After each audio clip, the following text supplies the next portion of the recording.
Assalamu alaikum, this is Irfan and I'm very excited to be here at the Eid Festival and we have a very special friend, Dr. Suhana. How are you today? I'm good, alhamdulillah, thank you. That's very good. Tell me about your work, especially in the doctor in Adelaide and your association with this big organization, AIMA. Yeah, thank you, Brother Irfan. My name is Dr. Suhana Muhammad.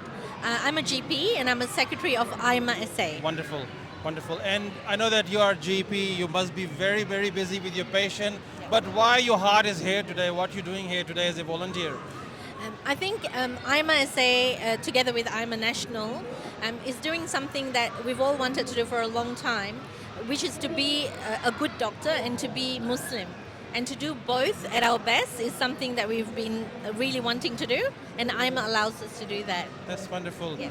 And I know that you are meeting so many community members. There are different people coming, different background people coming. So how and what information you're giving out today?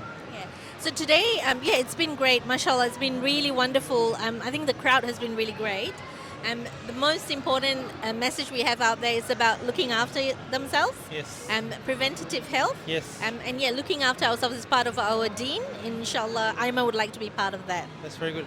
And I know you have a special interest. Can you please explain me about that as well, about patients who are actually here, new here? Can you let us know about that as well, please? Yeah, so I guess we cannot separate our happiness of Eid from what's happening to our brothers and sisters in Gaza. And AIMA, as part of the AIMA National, have always been advocating for the Gazans, especially for those that have arrived in Australia. So we have about, I don't have the exact number today, but we did have about 80 families that have arrived to Adelaide. And they arrived on a visitor visa. Unfortunately, this visa doesn't allow them to have access to Medicare. Yes. And so, as you can imagine, when people arrive from a trauma war-torn country, it's paramount for them to get access to health. And without that, it's going to be a catastrophe. So AIMA from day one have been advocating. Yes. We've been in contact with the Premier. We've been in contact with the South SA Health. Right. And also Minister of Health and Wellbeing, Chris Picton. Yep, Chris Picton. Yep. So after numerous months of advocacy, we were given the news that the Gazans that arrive can access healthcare to a certain limitation, but it's definitely a good start. But yeah, they'll need more help as the time goes. Right. So tell us about how a common person would know that, like any person like me or a pharmacist who want to assist or help in this program that you are involved. Yeah. How we can message out? Is it available on some website or is it like personal contacts?